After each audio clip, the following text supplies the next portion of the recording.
Muy buenas noches, que sea el amor de Dios dirigiendo nuestra vida, este tiempo que vamos a compartir en este momento, en este día, para cerrar nuestro año con alabanza y con oración. Cuando éramos niños, yo sé que todos los que estamos acá, me incluyo lógicamente, veíamos la Navidad de una manera, pues sí, como la ven todos los niños, ¿cierto? La diversión, las golosinas, los juguetes, los alumbrados, los regalos, el estar con las familias, que los globos en el tiempo de nosotros, que esto, que lo otro, que escondían el niño.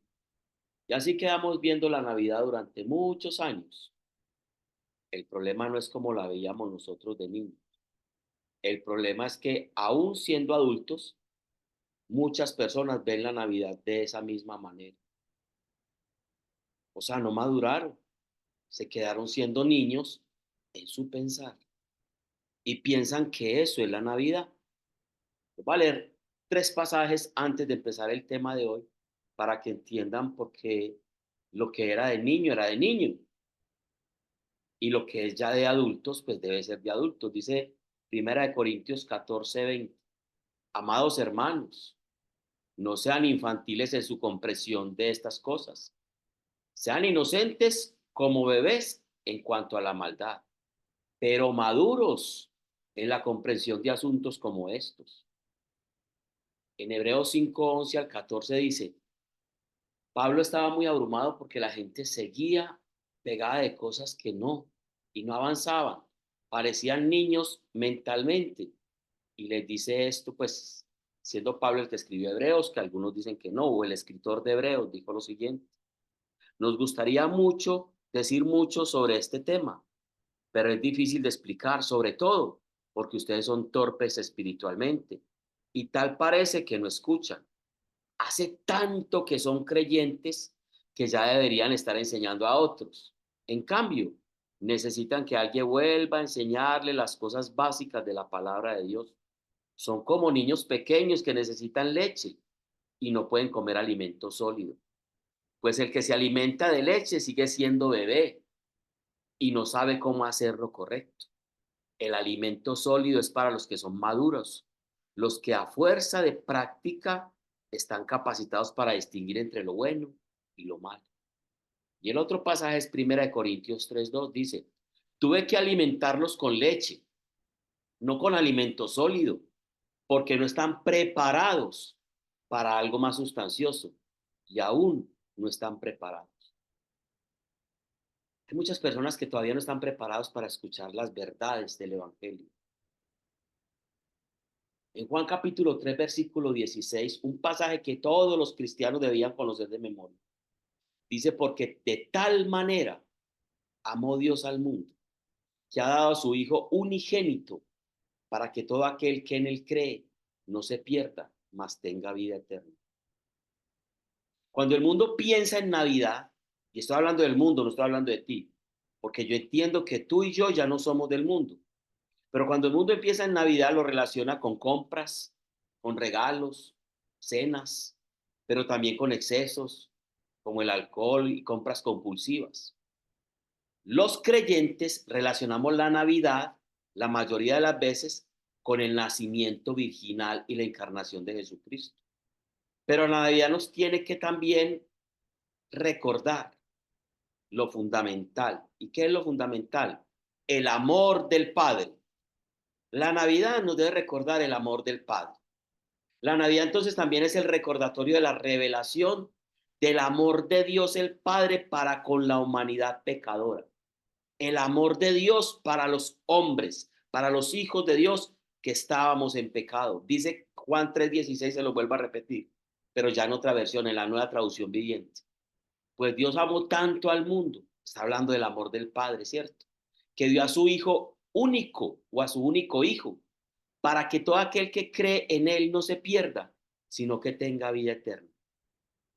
De eso vamos a hablar este ratico, desde la perspectiva de Juan 3:16.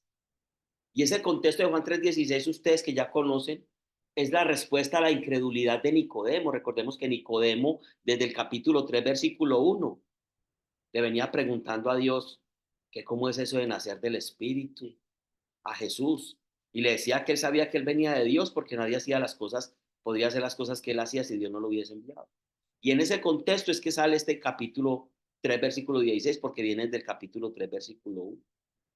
La Navidad es en última instancia el evangelio de la salvación por medio de Cristo. Y esa salvación por medio de Cristo es la expresión de amor de Dios al Padre. Es la expresión del amor de Dios, el Padre, a nosotros. Nos, Juan 3:16 nos habla de 4 verdades acerca de la salvación por medio de Cristo. La primera nos habla del amor revelado por el Padre. La segunda nos habla del regalo más grande jamás otorgado al ser humano. La tercera nos habla de una verdad que demanda una decisión. Y la cuarta nos habla de una promesa de vida eterna. Vamos a hablar de esos 4 aspectos de ese regalo de Dios que está en Juan 3:16 y que realmente tiene que ver todo con lo que le celebramos en la Navidad. Lo primero es que nos habla del amor revelado por el Padre. La Navidad es hablarnos del amor de Dios, porque de tal manera amó Dios al mundo. Ese de tal manera está hablando de una proporción o no. Tanto fue el amor de Dios, de tal manera amó Dios al mundo. Esta parte nos habla de 2 elementos de esa expresión de amor. La intensidad de ese amor y la extensión de ese amor. La intensidad, de tal manera amó. La expresión de tal manera resalta la intensidad o la grandeza de su amor. ¿Y cuál es la grandeza de su amor? Que fue capaz de dar a su único hijo. Y ya sabemos en qué terminó ese hijo que nos dio. Y fue capaz de darnos, de regalarnos ese hijo. De tal manera nos amó. Esa es la intensidad. Y por el otro lado estamos hablando de la extensión. Dice al mundo. No dice a un puñado de gente, a un pueblo de Israel. No dice al mundo. Nos habla de la extensión. Dios ha dado testimonio a todo el mundo de su bondad y su misericordia. La parte esencial entonces del plan de salvación descansa en la iniciativa amorosa del Dios Padre, el amor de Dios Padre, el amor de Dios para con la humanidad que le ha dado la espalda, ¿o no? Ahí lo veíamos. Hoy nuestro mundo se ha olvidado de Jesús y ha ido en pos de otros dioses. Se ha negado a darle la honra y la adoración al verdadero Dios, al que la merece. Se han opuesto y revelado a todo tipo de justicia celestial. Rechaza la autoridad de la palabra de Dios. Es en última instancia la parte fundamental de todo el plan de salvación. ¿De qué tipo de amor se habla aquí entonces? Esto no es amor de sentimientos o emociones. Aquí no está hablando de eso. El amor que nosotros expresamos con sentimientos o emociones, no. Sino el amor del sacrificio, el amor de la acción, el amor que impulsa a hacer el bien a personas, incluso cuando estos hayan actuado mal y hayan hecho daño, incluso cuando me rechazan, dice Dios. Es el amor que se otorga libremente, sin pensar si los receptores de ese amor se lo merecen o no se lo merecen. De tal manera amó Dios al mundo, inmerecido, ese amor que nos da para nosotros, sino que se da por el puro efecto de la voluntad divina. El amor de Dios tiene varios rasgos distintivos, muy distintivos, que lo revelan como un amor de origen celestial. La Biblia nos enseña que el amor de Dios es eterno. El amor de Dios en la Biblia se relaciona generalmente con su bondad y su misericordia. Jeremías 31:3 dice, con amor eterno te he amado, por tanto te prolongué mi misericordia. En otras palabras, si no fuera por mi misericordia, tú no serías nada. Tu vida sería una catástrofe, un sufrimiento total, permanente. Pero te he amado con tanto amor que he prolongado mi misericordia. En otras palabras, te he esperado, te he tenido paciencia, te he tenido misericordia. Ese es el amor de Dios. Es eterno, porque Dios no solo es eterno, sino que Él es inmutable. De modo que Él no cambia con respecto a sus promesas, ni en relación a su carácter. Si el amor provisto de Dios es tan eterno para salvar, No habría que haga cambiar lo que ya había planeado desde siempre, su proceder. Las escrituras nos revelan también que el amor de Dios es abundante. El Salmo 103, versículo 8 dice, el Señor es compasivo y misericordioso, lento para enojarse y está lleno de amor inagotable. A Dios no se le acaba el amor. Las parejas le dicen el uno al otro, se me acabó el amor, ya no te quiero, ya van muchas. Dios nos lleva cuentas, nos lleva libros. Dios es amor. Dios no otorga su amor a medias o de forma incompleta, sino que lo da de forma abundante y completa. El amor de Dios también es santo y justo. Eso sí que es bonito. ¿Cómo Dios puede declarar justo al pecador? Si es pecador, ¿cómo lo declara justo si es pecador? O sea, usted, por ejemplo, una persona mató a otra, ¿usted cómo va a decir que es justo? Si la mató, ¿usted cómo va a decir justo que una persona fue infiel a otro y usted va a decir, no, pero es justo? ¿Cómo Dios puede declarar justo al pecador? Sobre la base de su amor mediante la obra de Cristo. Mire, tanto nos amó que entregó a Jesucristo para justificarnos. Porque Dios a través de Cristo nos santifica y nos justifica. Nos declara justos. ¿Somos justos? No. Dios nos declara justos en su Hijo. ¿Usted quiere más amor? El amor perfecto, santo y justo de Dios nos conduce a la santificación y a la justicia por medio de Cristo. El segundo punto que vemos en Juan 3:16 nos habla del regalo más grande jamás otorgado. Yo estaba haciendo un escrito hace ya varios meses atrás que se llama así, el mejor regalo. Cuando lo tenga listo en algún momento de mi vida se los pasaré. Y esto nos habla del regalo más grande jamás otorgado. Dice que ha dado a su Hijo unigénito. Y leyendo en contexto dice, pues Dios amó tanto al mundo que dio a su único Hijo. Ese es el regalo más grande. Fue tanto su amor por el mundo que dio a su único Hijo. Es el regalo. ¿Sabe qué es la Navidad? Jesucristo, el regalo de Dios. Viene envuelto en un niño. El regalo de Dios es ese niño. Jesucristo es el regalo de Dios al mundo. El aguinaldo, por eso nos damos aguinaldos, para recordar ese regalo de Dios, por eso llaman novena de aguinaldo, es un regalo.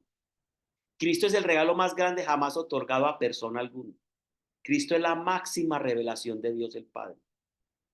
Dice primera de Juan 5:20, y sabemos que el Hijo de Dios ha venido y nos ha dado entendimiento para que podamos conocer al Dios verdadero.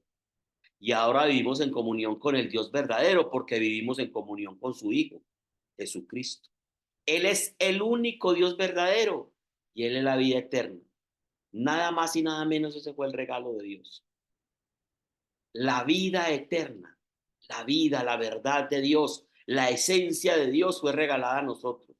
La Navidad no se limita entonces únicamente al pesebre, a la adoración celestial y humana de aquel nacimiento virginal único. Ese pesebre es el principio de un camino que termina en el Calvario. La magnitud y dimensión de la importancia de ese pesebre lo podemos resumir de esta forma. Sin nacimiento, o sea, sin ese pesebre, sin nacimiento, no hay Calvario. No hay muerte en la cruz. Sin muerte en la cruz no hay perdón de pecados. Sin muerte en la cruz no hay resurrección. Y si no hay perdón de pecados ni resurrección, no hay esperanza de vida eterna, solo condenación. Imagínense lo que significa realmente la Navidad.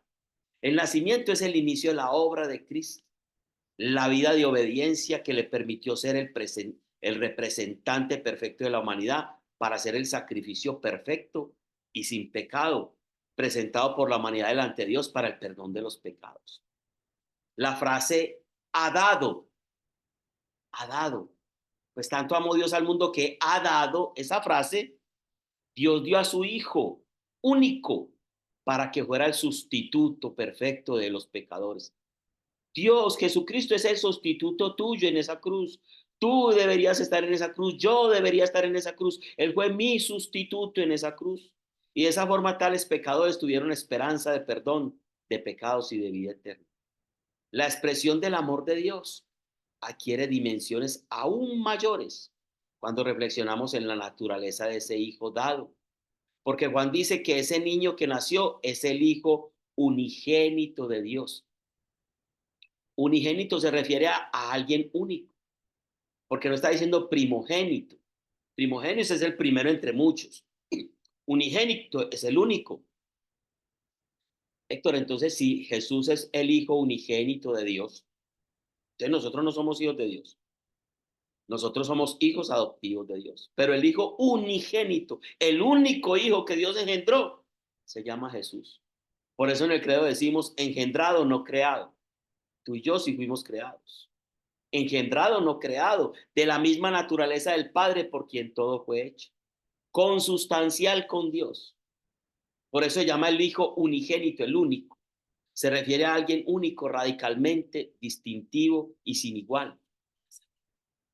En una categoría, lo que indica esta palabra es que ese niño es en naturaleza y esencia de la misma clase de Dios. Es Dios mismo en forma humana. Ambos comparten los mismos atributos celestiales. Los atributos del Padre son los mismos atributos del Hijo y del Espíritu Santo. Son coeternos. Toda la gloria, toda la honra, todo el poder es para el Dios Trino. Por eso dice gloria al Padre, gloria al Hijo y gloria al Espíritu Santo. Tienen la misma adoración y gloria. Colosenses 2:9 dice, porque en él, hablando de Jesús, habita corporalmente toda la plenitud de la deidad. La palabra deidad es Dios. En Jesús habita corporalmente toda la plenitud de la verdad. Colosenses 2:9. En Colosenses 2:3 dice, en quien están escondidos todos los tesoros de la sabiduría y el conocimiento. ¿En quién? En Jesús. Dios dio a su Hijo único, unigénito, de su misma sustancia y naturaleza para una misión. Nacer para morir en la cruz. Por eso ese nacimiento, esta Navidad tiene que ver con todo este proceso del amor de Dios para el perdón de los pecados y dar así esperanza de vida eterna. La tercera nos habla de una verdad que demanda una decisión. Esto es una verdad que demanda una decisión. ¿Una decisión de quién? Tuya, mía, una decisión. Esto demanda una decisión. La Navidad demanda una decisión. Mire, para que todo aquel que en él cree, para que todo aquel que en él cree, ¿qué demanda entonces la Navidad? Creer. Muchos creen y hacen creer a otros que no importa cuál sea el camino religioso que quieran tomar, todos conducen de alguna manera a Dios. Eso dicen muchas personas. No, no importa el camino que tomes. De todas maneras, todos creemos en Dios y vamos a Dios. Pero Juan 3:16 lo dice claro, no es cualquier camino. Es claro el sentido exclusivo de que solo en Cristo hay vida eterna. Porque todo aquel que en él cree no se pierda, sino que tenga vida eterna. ¿En quién? En Jesús. Solamente en ellos. Si bien es cierto que la expresión de amor de Dios es dirigida a todo el mundo, es efectiva únicamente para aquellos que creen. ¿En quién? En Jesucristo. Un pasaje que les he leído mucho, Evangelio de Juan capítulo 1, versículo 11 al 13. Vino a su propio mundo. Jesucristo vino al pueblo de Israel, pero los suyos no lo recibieron. Mas a todos los que lo recibieron y creer en su nombre, les dio la posibilidad de llegar a ser hijos de Dios. Es únicamente para aquellos que creen. El punto principal aquí es determinar el significado de creer, ¿o no? Significa que para ser salvo basta con creer que Jesucristo existió o representa algo más profundo. ¿Será eso? Creer será entender que Jesucristo existió y que representa algo muy profundo. ¿Será eso? La Biblia demuestra que no basta con conocer o creer que Jesús existe o existió históricamente. En Santiago dice, los demonios también creen y tiemblan cuando oyen su nombre. O sea, creer en Jesús no es que los demonios también creen en Jesús. Los demonios saben que Jesús sí existe y vivió como hombre en la tierra, pero igual están condenados, ¿no? Entonces, ¿qué significa creer? Significa dar por cierto todo lo que la Biblia dice de Jesús y todo lo que Jesús dijo de sí mismo. ¿Qué dicen las escrituras del Señor Jesucristo? Primero, que Él es Dios y debes creer que Él es Dios. Juan 1 dice, Juan 1:1, ya lo hemos visto muchas veces, en el principio era la palabra, y aquel que es la palabra estaba con Dios y era Dios. Y ese verbo se hizo carne y habitó entre nosotros, lo dice Juan 1:14. Y aquel verbo o aquella palabra fue hecho carne y habitó entre nosotros. Y vimos su gloria, gloria como la del único o unigénito del Padre, lleno de gracia y de verdad. Entonces van dos: entender que Jesús es Dios y que encarnó, que se hizo hombre. Hay que creer en esas dos verdades. ¿Qué es creer? Que es el único mediador entre Dios y los hombres, dice 1 Timoteo 2:5. Porque hay un solo Dios y un solo mediador entre Dios y los hombres, Jesucristo hombre. Eso lo dice 1 Timoteo 2:5. Que murió en la cruz para el perdón de nuestros pecados y resucitó para que tengamos vida eterna. 1 Corintios 15:3 dice, porque primeramente les he enseñado lo que asimismo recibí, que Cristo murió por nuestros pecados conforme a las Escrituras, y que fue sepultado y que resucitó al tercer día conforme a las Escrituras. O sea, creer todo esto es creer. No es solamente creer que Jesucristo existió, que ascendió al cielo de forma física y regresará nuevamente. También hay que entenderlo. Hechos 1:10 al 11. Y estando, sí, el que resucitó y ascendió. Y estando ellos con los ojos puestos en el cielo, entre tanto que él iba, he aquí se pusieron junto a ellos dos varones con vestidos blancos, los cuales también les dijeron, varones galileos, ¿por qué estáis mirando al cielo? Este mismo Jesús que ha sido tomado de vosotros al cielo, así vendrá como le has visto ir al cielo. O sea, murió, resucitó y ascendió al cielo.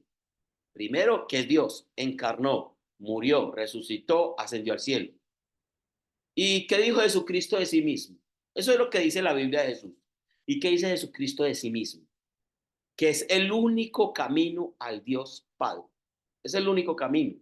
Juan 14:6 dice, yo soy el camino, la verdad y la vida. Nadie viene al Padre sino por mí. Es el único camino. ¿Qué es la resurrección y la vida?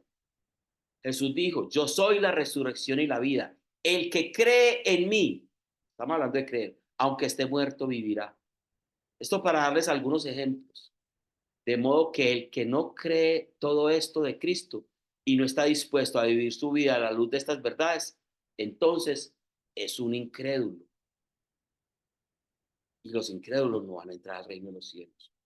Y por último nos habla de una promesa de vida eterna. No se pierda más, no se pierda, más tenga vida eterna. Porque todo aquel que en él cree no se pierda, más tenga vida eterna. ¿Cuál es la promesa? Que tengamos vida eterna. ¿Quiénes? Los que creyeron. ¿En qué? En el regalo de Dios que se llama Jesucristo, reflejado en el amor de Dios. El mundo puede tratar de clasificar a la gente por la nación en la que vive, su grado académico, su estatus social, su color de piel o religión. Pero la Biblia nos habla de dos tipos de personas: los perdidos y los salvados, los condenados y los que tienen vida eterna. Juan 3:18 dice, el que en él cree, está hablando de Jesús. Mire que estamos hablando del 18, que es después del 3:16 que estamos analizando hoy. El que en él cree no es condenado, pero el que no cree ya ha sido condenado, porque no ha creído en el nombre del unigénito Hijo de Dios. Primera de Juan 5:11 dice, y este es el testimonio que Dios nos ha dado, vida eterna, y esta vida está en su Hijo. El que tiene al Hijo tiene la vida. El que no tiene al Hijo de Dios no tiene la vida. Sin embargo, este pasaje nos habla de que se puede evitar formar parte del grupo de los perdidos y formar parte de manera permanente de los que gozan de vida eterna. La diferencia entonces radica en la forma de respondernos, en que respondemos a lo que las escrituras expresan acerca del Señor Jesucristo.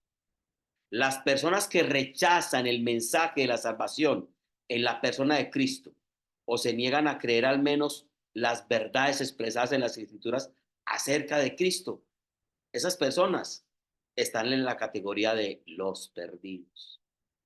En conclusión, para cerrar este tiempo tan hermoso, la Navidad es más que el nacimiento, es más que el pesebre.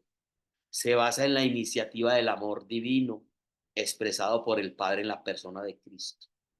Es una expresión de amor que inicia en el pesebre y acaba en la cruz del Calvario. Un mensaje para cada creyente. ¿Cree usted en el Hijo de... Perdón. ¿Cree usted en el Hijo de Dios? Pues gloria a Dios por ello. Viva una vida acorde a esa verdad. Que estas verdades le estimulen a una vida de amor, consagración, servicio desinteresado a los demás, a una vida piadosa y santa. Que esto le motive a buscar a los perdidos para decirles que Dios les ha mostrado su amor al enviar a su Hijo a morir por los pecados. Que esas personas pasen del estado de perdición al estado de gozo de la vida eterna. Este es el mensaje de Navidad que tenía yo para cerrar el año con ustedes. Espero que lo mediten. Se lo voy a volver a enviar porque lo grabé. Y seguimos adelante entonces en todo este propósito. Es digno de compartirlo, dice